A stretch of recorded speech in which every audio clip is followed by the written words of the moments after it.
우리는 습관처럼 말합니다. 시간이 흐른다고.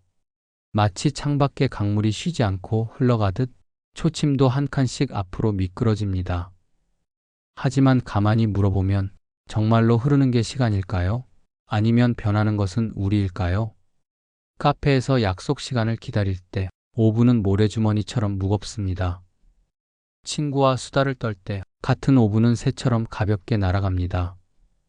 엘리베이터는 1층에서 왜 그렇게 더디게 올라오는지, 버스 정류장에서는 도착 예정 시간이 왜 자꾸만 늘어나는지, 우리는 같은 시간이 서로 다른 얼굴을 하는 순간들을 수도 없이 겪습니다. 시계가 가리키는 것은 균일한 칸입니다. 우리의 마음이 경험하는 것은 들쭉날쭉한 파문입니다. 하나는 금속과 토미디가 만든 질서이고 다른 하나는 숨, 심장 박동, 사건의 밀도, 감정의 온도에 따라 변하는 리듬입니다. 이 둘이 어긋날 때 우리는 곧잘 말하죠. 시간이란 참 이상하다. 사진첩을 넘기다 보면 어제 갔던 날들이 벌써 몇 해 전이 되어 있습니다. 달력은 분명히 지나간 날짜에 선을 그었는데 어떤 기억은 아직도 현재처럼 선명하고 어떤 기억은 이내 꿈처럼 흩어집니다. 현재와 과거의 경계가 흐릿해질 때 우리는 다시 묻게 됩니다. 시간은 밖에서 흘러오는 강인가? 아니면 우리 안에서 켜졌다 꺼지는 등불인가? 만약 세상에 아무 변화도 일어나지 않는다고 상상해 봅시다. 꽃봉오리도 더 이상 피어나지 않고 구름도 모양을 바꾸지 않으며 우리가 한 생각조차 흔들리지 않는다면 그때도 시간이 있다고 말할 수 있을까요? 어쩌면 시간은 변화의 또 다른 이름일지 모릅니다. 우리가 변화를 세고 묻고 정리하기 위해 만든 눈금. 그 눈금이 충분히 촘촘해질수록 우리는 안심합니다. 그러나 촘촘한 눈금 사이로도 삶은 빠져나가 어느새 벌써? 라는 탄식을 남기곤 하죠. 반대로 생각해 볼 수도 있습니다. 변화가 시간의 표시라면 변화가 느껴지지 않는 순간의 정적은 무엇일까요? 밤의 병실에서 들리는 일정한 기계음, 새벽의 독서실에 내려앉은 정막, 수술실 문 앞에서 멈춘 발걸음. 초화부는 그대로 흘러가는데 우리는 마치 그 문 앞에서 멈춰 선 듯합니다. 움직이는 것은 시계인지 우리인지 아니면 둘 다인지 그 경계에서 시간의 실체는 다시 수수께끼가 됩니다. 오늘 우리는 이 수수께끼를 한 겹씩 벗겨보려 합니다.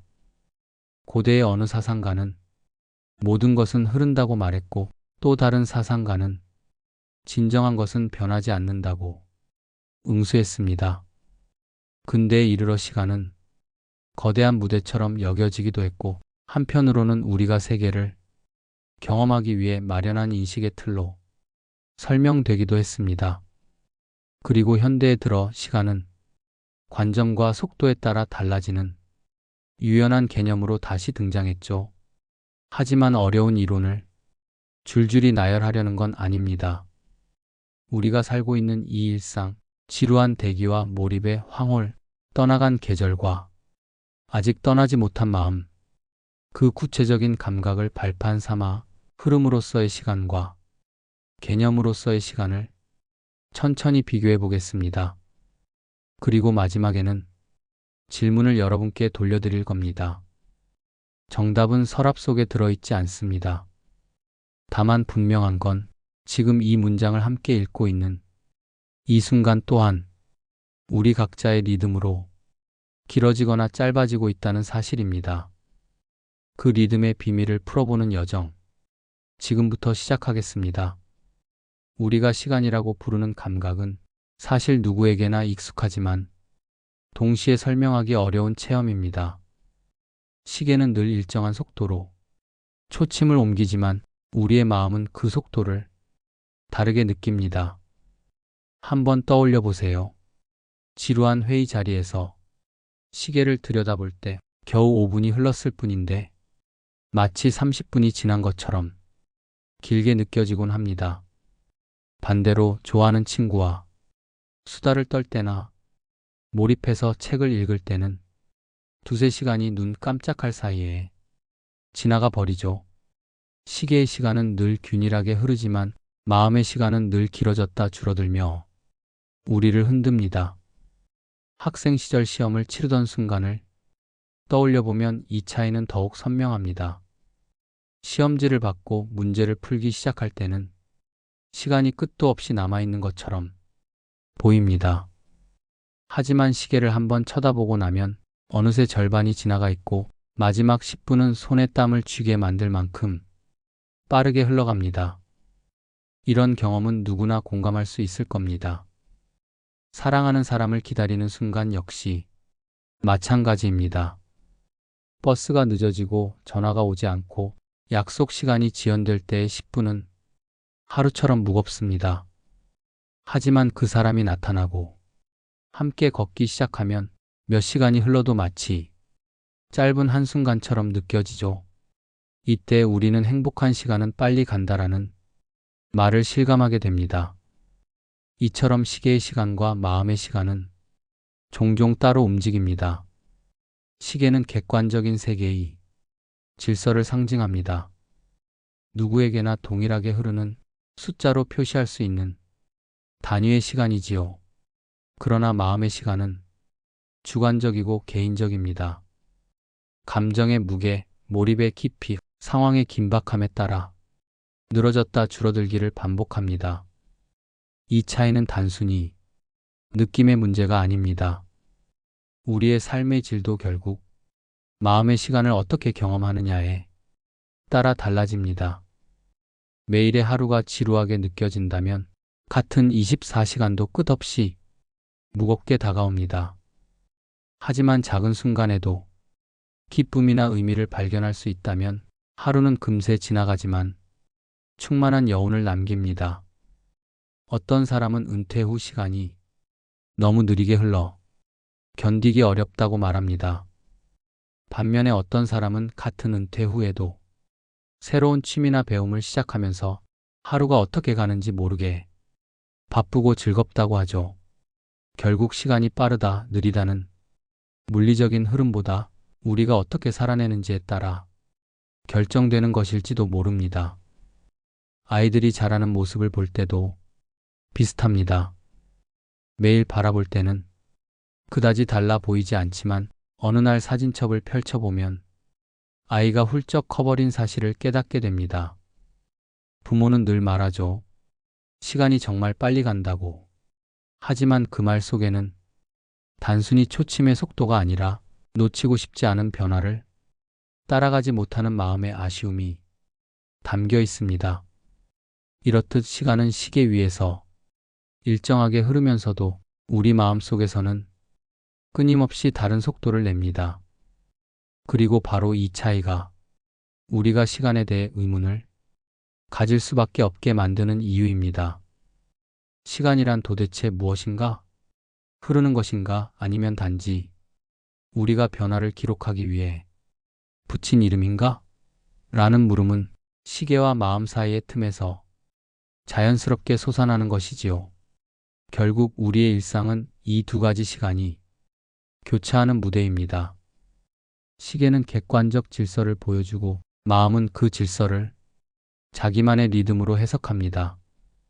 그리고 우리는 그 사이에서 길게도 짧게도 때로는 멈춘 듯도 느껴지는 시간을 살아갑니다. 우리가 시간에 대해 본격적으로 이야기할 때 고대 그리스 철학자들이 대화는 빼놓을 수 없습니다. 왜냐하면 그들의 논의 속에는 이미 우리가 지금까지 붙잡고 있는 핵심 물음들이 들어있기 때문입니다. 고대 철학자 파르메니데스와 헤라클레이토스는 시간과 변화에 대해 서로 정반대의 주장을 내놓았습니다. 이 두 사람의 생각을 살펴보는 것은 마치 같은 풍경을 전혀 다른 색깔로 그려낸 그림 두 점을 비교하는 것과 같습니다. 파르메니데스는 기원전 5세기경 남이탈리아 엘레아라는 도시에서 활동하던 철학자입니다. 그가 주장한 가장 도발적인 생각은 바로 이것이었습니다.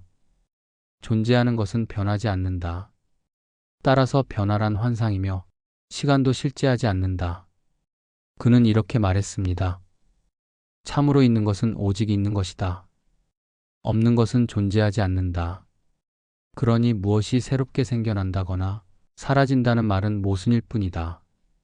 다소 난해하게 들리지만 쉽게 풀어보면 이렇습니다. 세상이 변한다고 말하는 것은 사실 우리의 감각이 우리를 속이는 것이며 실제로 존재하는 것은 영원히 변치 않는 하나의 실체라는 겁니다. 비유하자면 이런 거죠. 영화관에서 영화를 볼 때 우리는 배우가 달리고 울고 웃는 모습을 봅니다. 하지만 사실 스크린에 비치는 것은 순식간에 바뀌는 정지 화면들일 뿐입니다. 움직임은 눈이 만들어낸 착각입니다. 파르메니데스는 세상의 변화 역시 이와 같다고 본 것입니다. 만약 그의 말이 맞다면 우리가 시간이 흐른다라고 느끼는 것은 단지 감각의 장난에 불과합니다. 실제 세계는 정지해 있고 변화하지 않으며 영원히 동일합니다. 시간은 그저 우리 눈앞에 펼쳐진 환영일 뿐이지요. 반대로 헤라클레이토스는 같은 시대를 살면서도 전혀 다른 노래를 불렀습니다. 그는 변화야말로 세상의 본질이라고 단언했습니다. 그의 가장 유명한 말은 아마 들어보셨을 겁니다. 같은 강물에 두 번 발을 담글 수 없다. 강물은 흘러가고 또 흘러갑니다. 내가 방금 발을 담갔던 물결은 이미 떠나버리고 다음 순간에는 전혀 새로운 물결이 발목을 적십니다. 그렇다면 같은 강이라는 말은 이름일 뿐 실제로는 매 순간 다른 강물이 흐르고 있는 셈이죠. 헤라클레이토스는 이처럼 세상은 끊임없는 흐름 속에 있다고 보았습니다.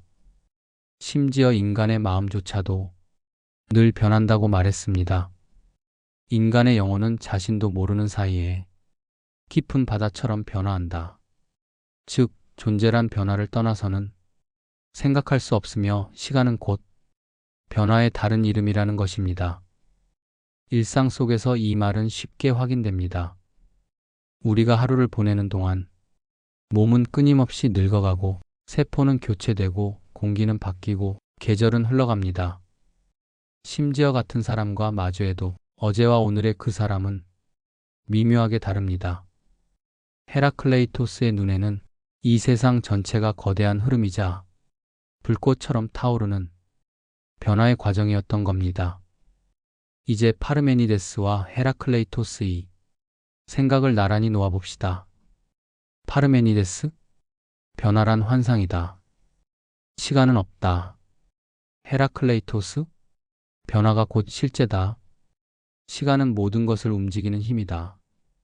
마치 정지된 사진과 끝없이 이어지는 영상이 맞서고 있는 것 같습니다. 우리가 살면서 느끼는 체험은 대개 헤라클레이토스 쪽에 가까울 겁니다. 세상은 변한다는 말은 너무도 당연하게 들리니까요. 하지만 파르메니데스의 주장은 여전히 우리를 멈추게 만듭니다. 만약 정말로 변하는 게 없다면 우리가 흐름이라고 부르는 건 도대체 무엇일까요? 그건 단지 우리의 인식 틀 안에서만 만들어지는 가짜일까요? 이 대립은 이후 수천 년 동안 서양 철학 전체를 흔든 논쟁으로 이어집니다. 실제는 변하지 않는 것인가? 아니면 변하는 것인가? 시간은 환영인가? 아니면 세계의 근본 구조인가? 이 질문은 지금까지도 명확한 결론을 내리지 못한 채 여전히 열린 채 남아 있습니다. 이 두 철학자의 이야기를 일상 속에 비춰보면 어떨까요? 예를 들어 우리는 종종 세상은 변하지 않는다고 한숨을 쉽니다. 직장의 구조, 사람들의 습관, 나 자신마저도 잘 바뀌지 않는 것 같을 때 말이죠. 이 순간에는 파르메니데스의 말이 떠오릅니다. 진정한 것은 변하지 않는다. 하지만 또 다른 순간 우리는 모든 것이 순식간에 달라지고 있다는 사실을 체감합니다. 아이의 성장, 계절의 이동, 마음의 상처와 치유. 그럴 때는 헤라클레이토스가 우리 귀에 속삭입니다. 모든 것은 흐른다. 어쩌면 우리는 두 사람 사이를 오가며 살아가는지도 모릅니다. 변하지 않는 듯 보이는 것 속에서도 조금씩 변화가 있고 끊임없이 변하는 것 속에서도 어떤 형태의 지속이 숨어 있습니다. 그 모순과 균형 속에서 우리는 시간을 경험합니다. 고대 철학자들의 대립은 우리에게 중요한 깨달음을 줍니다. 시간에 대한 이해는 결코 단일한 답으로 정리되지 않는다는 사실입니다. 어떤 순간에는 시간은 환영 같고 어떤 순간에는 가장 분명한 실제처럼 느껴집니다. 이제 시선을 옮겨 근대 철학으로 가보겠습니다. 뉴턴은 시간을 거대한 무대처럼 보았고 칸트는 시간을 인간이 세상을 경험하기 위해 만들어낸 틀로 설명했습니다. 고대의 정지와 흐름의 논쟁은 근대에 들어서 다시 한번 새롭게 전개되죠. 고대의 논쟁이 흐름인가 환상인가를 두고 이어졌다면 근대에 들어서는 시간이 과학적 탐구와 철학적 성찰이 중심에 서게 됩니다. 이 시기의 두 인물 아이작 뉴턴과 임마누엘 칸트는 시간에 대해 정반대의 대답을 내놓았습니다. 한 사람은 시간을 절대적 무대로 보았고 다른 한 사람은 시간을 우리 마음의 인식 틀로 이해했습니다. 17세기 과학혁명을 대표하는 인물 아이작 뉴턴. 그의 물리학은 만유인력과 운동의 법칙으로 잘 알려져 있지만 그 토대에는 시간에 대한 독특한 이해가 깔려 있습니다. 뉴턴은 시간을 절대적이고 독립적인 실제로 보았습니다. 그에게 시간은 마치 커다란 무대와도 같았습니다. 사람들이 연극을 하고 배우가 등장하고 퇴장해도 무대 자체는 그대로 존재하듯 세상의 모든 사건은 절대적 시간이라는 무대 위에서 벌어진다고 생각했습니다. 예를 들어 뉴턴의 관점에서는 우리가 잠들어 있든 깨어 있든 혹은 지구가 멈춰 있든 간에 시간은 언제나 동일한 속도로 흐릅니다. 우리가 알든 모르든 세계와 무관하게 시간은 배경처럼 존재하며 모든 것은 그 안에서 움직이고 변화합니다. 일상 속에서 이 관점을 쉽게 떠올릴 수 있는 장면이 있습니다. 책상 위에 모래시계를 올려놓았을 때 모래는 일정한 속도로 흘러내립니다. 혹은 정원에서 나무가 자라는 것을 지켜보면 하루하루 조금씩 키가 커지고 잎이 무성해집니다.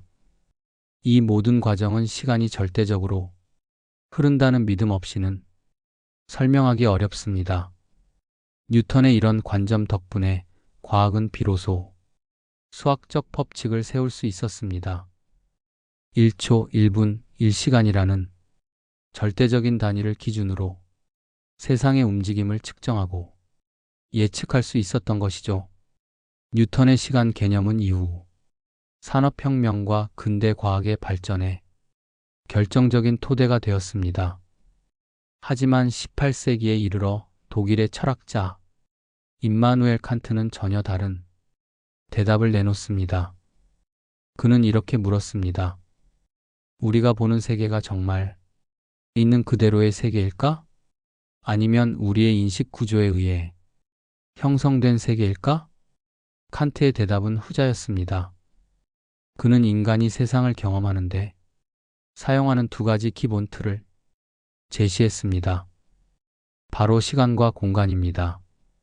칸트에게 시간은 세상 바깥에 독립적으로 존재하는 실체가 아니었습니다. 그는 시간을 마치 우리가 세상을 바라볼 때 쓰는 안경과 같다고 보았습니다. 이 안경을 벗을 수 없기에 우리는 모든 사건을 시간의 흐름 속에서 경험하게 됩니다. 즉, 꽃이 피고 지는 과정을 보는 것도, 한 곡의 음악을 듣는 것도, 아이가 자라나는 모습을 지켜보는 것도 사실은 우리 마음이 시간이라는 렌즈를 통해 세상을 배열하고 있는 것이라는 겁니다. 만약 시간이라는 틀을 제거한다면 우리는 사건을 순서대로 이해할 수도 원인과 결과를 연결할 수도 없게 됩니다.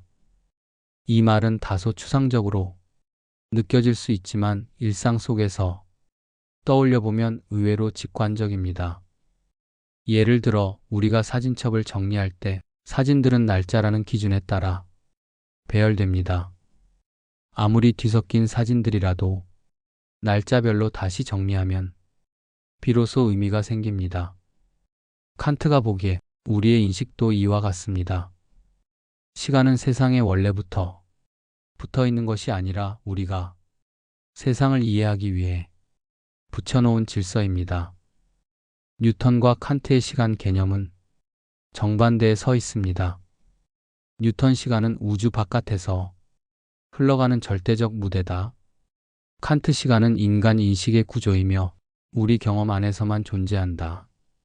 뉴턴은 객관적인 과학을 세우기 위해 시간의 절대성을 강조했고, 칸트는 인간 경험의 조건을 밝히기 위해 시간이 주관성을 강조했습니다.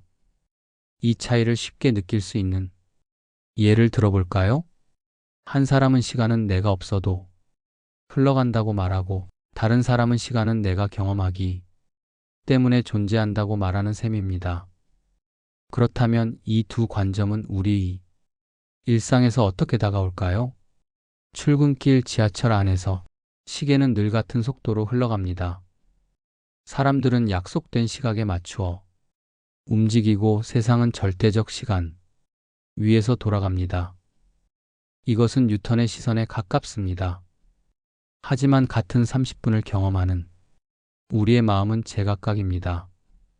누군가에게는 끝없이 늘어지는 고통일 수 있고, 다른 이에게는 금세 지나가는 짧은 순간일 수 있습니다.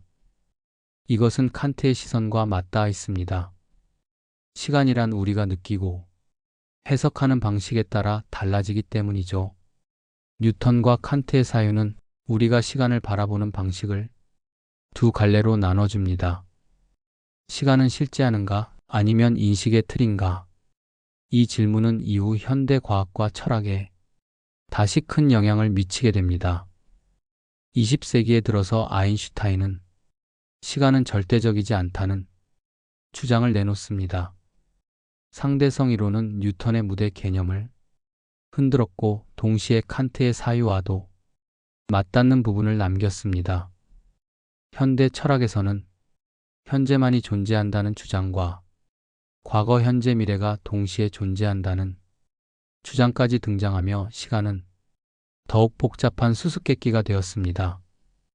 근대 철학이 뉴턴과 칸트의 논쟁으로 뜨겁게 달아올랐다면 20세기 이후 이 세계는 과학의 폭발적인 발전과 함께 시간에 대한 새로운 해석을 맞이하게 됩니다. 그 중심에는 바로 아인슈타인이 상대성 이론이 있습니다. 이 이론은 우리가 오랫동안 절대적이라고 믿어왔던 시간을 완전히 뒤흔들었습니다. 아인슈타인의 상대성 이론은 간단히 말해 시간이 모든 사람에게 똑같이 흐르는 것이 아니라 관측자의 속도와 중력, 환경에 따라 달라진다는 것입니다. 우주비행사를 상상해 봅시다. 지구에 남아있는 쌍둥이와 우주선을 타고 빛에 가까운 속도로 여행을 떠난 쌍둥이를 비교했을 때 우주를 여행한 쌍둥이는 훨씬 적게 나이를 먹습니다.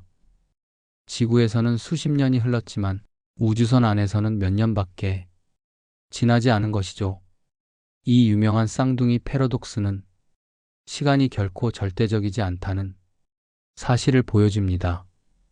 뉴턴이 말했던 모두에게 동일하게 흐르는 시간은 더 이상 성립하지 않습니다. 시간은 관점에 따라 늘어나기도 줄어들기도 하는 유연한 존재가 된 것입니다.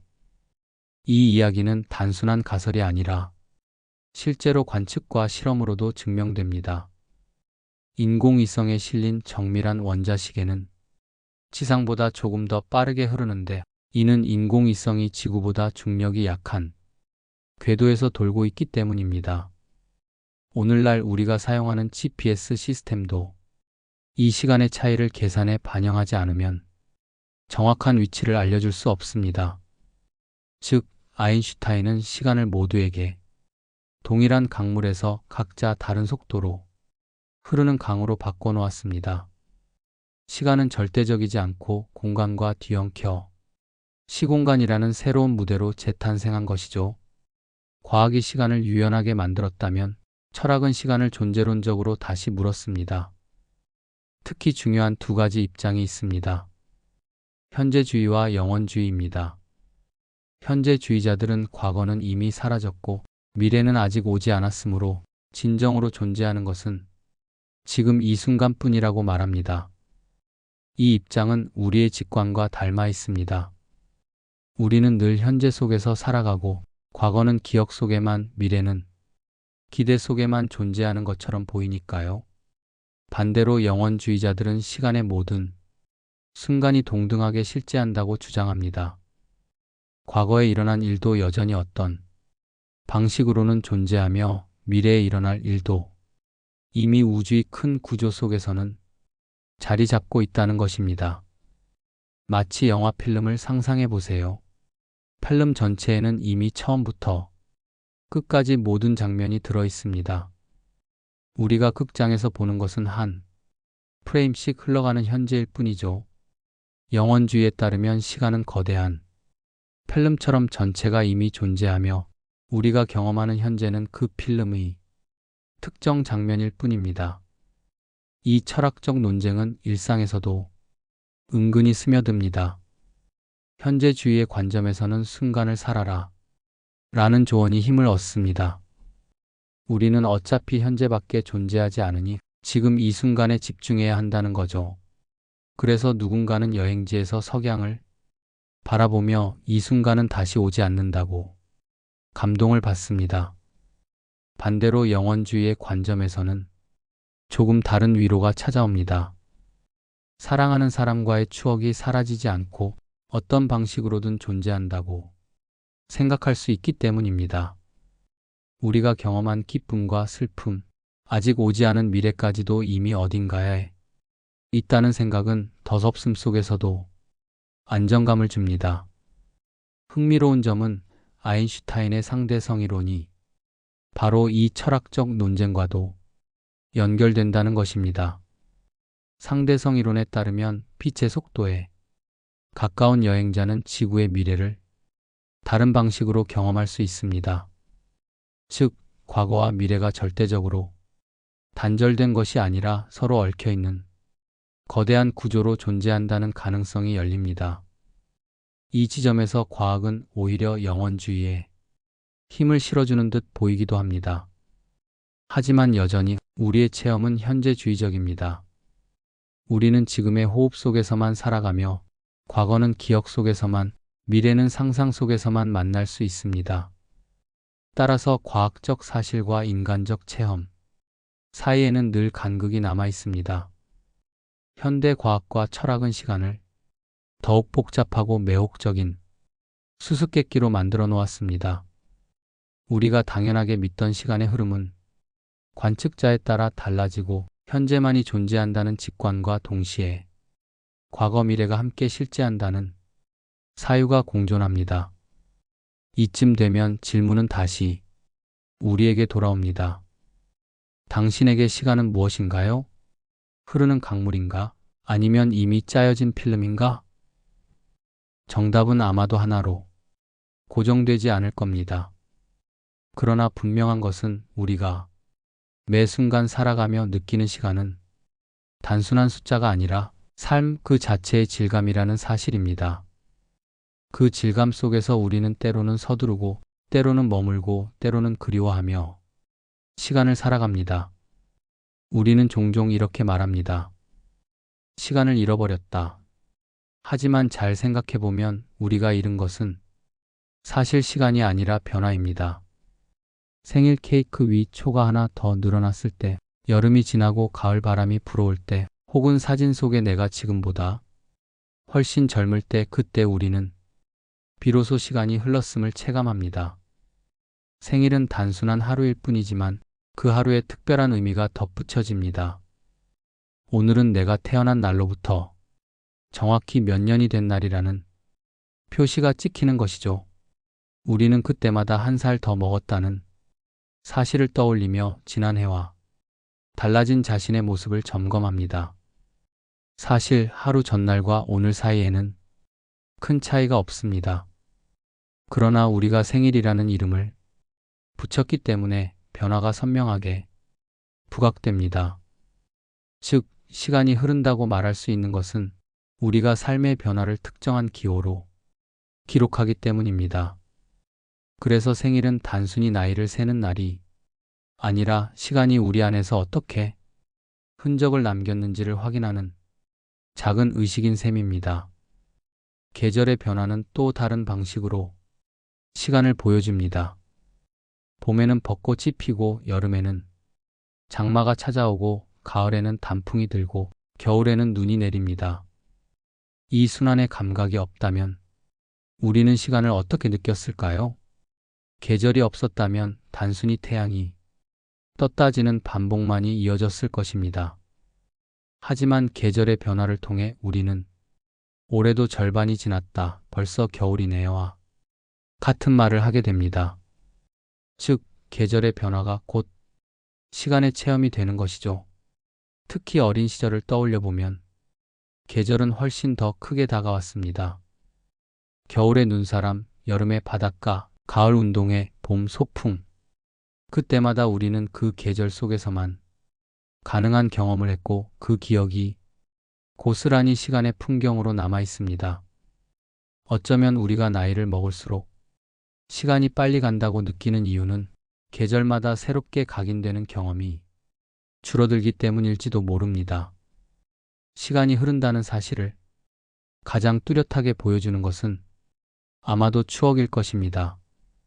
앨범 속 낡은 사진 한 장, 오래된 일기장 한 페이지 혹은 우연히 들은 노래 한 소절이 우리를 과거로 데려갑니다. 그 순간 우리는 깨닫습니다. 이때로부터 벌써 10년이 지났구나. 추억은 단순한 기억이 아니라 시간의 간격을 측정하는 도구이기도 합니다. 우리가 과거의 나를 떠올릴 때 느끼는 낯설 혹은 따뜻한 향수는 곧 시간이라는 강을 건너온 증거입니다. 흥미로운 것은 어떤 추억은 마치 어제 일처럼 선명한 반면 어떤 추억은 이미 안개 속으로 사라져 버린다는 점입니다. 이 선택적 기억은 마치 우리 마음이 시간의 흐름을 다시 편집하는 것처럼 보입니다.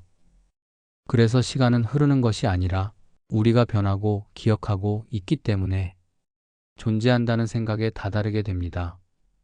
사실 시간이 흐른다는 말을 가만히 분석해보면 변화가 없이는 시간도 없다는 결론에 도달합니다. 시계가 고장나 멈춰 있더라도 태양은 여전히 떠오르고 지며 아이는 자라고 노인은 늙어갑니다. 이 변화를 통해 우리는 시계가 멈췄음을 깨닫고 시간의 존재를 다시 확인합니다. 즉, 시간은 독립적으로 흐르는 것이 아니라 변화를 인식할 때 비로소 드러나는 그림자 같은 것입니다. 우리가 변하지 않는다면 시간을 체험할 수도 없을 것입니다. 그래서 누군가는 말합니다. 시간은 흐르지 않는다. 흐르는 것은 우리다. 이 말은 단순한 수사에 그치지 않습니다. 우리가 나이를 먹고 관계가 변하고 세상이 달라지기 때문에 시간은 느껴지는 것입니다. 이 사실을 일상에 적용해 보면 흥미로운 깨달음에 닿습니다. 같은 하루라도 변화를 만들어내는 날은 오래 기억에 남습니다. 반대로 아무 일도 일어나지 않은 날은 쉽게 사라지고 시간은 훨씬 빠르게 지나간 것처럼 느껴집니다. 그래서 우리는 때로 일상의 작은 변화를 주어야 합니다. 새로운 길로 산책을 나가거나 낯선 책을 집어들거나 새로운 사람과 대화를 시작하는 것만으로도 하루는 훨씬 길고 풍부해집니다. 즉, 시간의 밀도는 우리가 어떤 변화를 경험했는지에 따라 달라집니다. 어떤 날은 길게 늘어지고 어떤 날은 한순간에 사라지는 듯한 이유가 바로 여기에 있습니다. 이제 질문을 바꿔볼 수 있습니다. 시간이 우리를 데려가는 것일까? 아니면 우리가 시간을 채워가는 것일까? 만약 시간이 단순히 흐르는 강물이라면 우리는 그저 휩쓸려 흘러가는 존재일 뿐입니다. 하지만 시간이 우리의 변화 속에서 만들어진 것이라면 우리는 단순한 승객이 아니라 시간의 공동 창조자입니다. 내가 무엇을 보고 무엇을 경험하고 무엇을 남기는지에 따라 시간은 다른 얼굴을 하게 됩니다. 이 깨달음은 우리의 일상을 더 소중하게 만듭니다. 오늘 내가 겪은 작은 감정, 내가 나눈 대화, 내가 쓴 한 줄의 글이 모두 내 시간의 색깔을 결정하기 때문입니다. 그래서 시간을 잘 쓰는 것은 곧 나 자신을 잘 살아내는 일과 다르지 않습니다. 우리는 흔히 시간에 쫓기며 살아갑니다. 시간이 없다고 말하지만 사실 시간이 없는 게 아니라 우리가 변화를 경험하지 못했기 때문에 공허하게 느껴질 때가 많습니다. 시간은 흐른다기보다 우리가 변하기 때문에 시간을 느낀다는 사실을 기억한다면 오늘 하루를 바라보는 시선이 달라질지도 모릅니다. 같은 24시간이더라도 그 안에 어떤 변화를 담느냐에 따라 우리의 삶은 훨씬 다채롭고 깊어질 수 있습니다. 우리는 지금까지 시간을 둘러싼 여러 철학자들의 시선과 우리의 일상 속 경험을 함께 살펴보았습니다. 누군가는 시간은 변하지 않는 존재 속에서 생겨난 환영이라고 했고, 또 다른 이는 모든 것이 흐르는 강물이라 말했습니다. 어떤 이는 시간을 절대적인 무대로 보았고, 또 다른 이는 우리 인식의 안경이라 주장했지요. 현대 과학은 다시 시간을 상대적이고 유동적인 존재로 바꿔놓았습니다. 이토록 다양한 해석은 하나의 사실을 알려줍니다. 시간은 우리가 손으로 움켜쥘 수 없는 수수께끼 같은 존재라는 것. 누구도 명확한 답을 내릴 수 없지만 누구나 그 흐름 속에서 살아가고 있다는 사실만은 분명합니다. 그렇다면 이제 물음은 여러분에게로 돌아갑니다. 여러분은 어떻게 생각하시나요? 시간이 실제로 강물처럼 흐른다고 믿으시나요? 아니면 우리가 변화를 기록하고 인식하기 위해 만든 개념일 뿐이라고 생각하시나요? 아마 정답은 없을지도 모릅니다. 그저 우리가 살아가는 이 순간마다 그것에 시간이라는 이름을 붙이고 있을 뿐이니까요. 하지만 생각해보면 그 사실만으로도 충분히 특별하지 않을까요? 오늘 하루가 흘러갔다는 건 우리가 또 다른 변화를 경험했고 그 경험이 다시 우리의 삶을 채워 넣었다는 뜻이니까요. 혹시 여러분에게는 시간이 멈춘 듯 느껴졌던 순간이 있나요? 혹은 순식간에 날아가 버린 듯한 경험은요? 그 체험 속에서 여러분은 시간을 어떻게 정의하고 싶으신가요? 댓글로 여러분의 생각을 나눠주시면 좋겠습니다. 시간은 철학자들의 논문 속에서만 사유되는 것이 아니라 바로 우리의 일상 속에서, 우리의 체험 속에서 다시 태어나는 것이니까요. 마지막으로 이렇게 말씀드리고 싶습니다. 우리가 살고 있는 지금 이 순간, 이 목소리를 듣고 있는 여러분의 현재가 바로 시간의 다른 이름입니다. 그 사실을 기억하며 오늘 하루도 자신만의 색깔로 가득 채워가시길 바랍니다.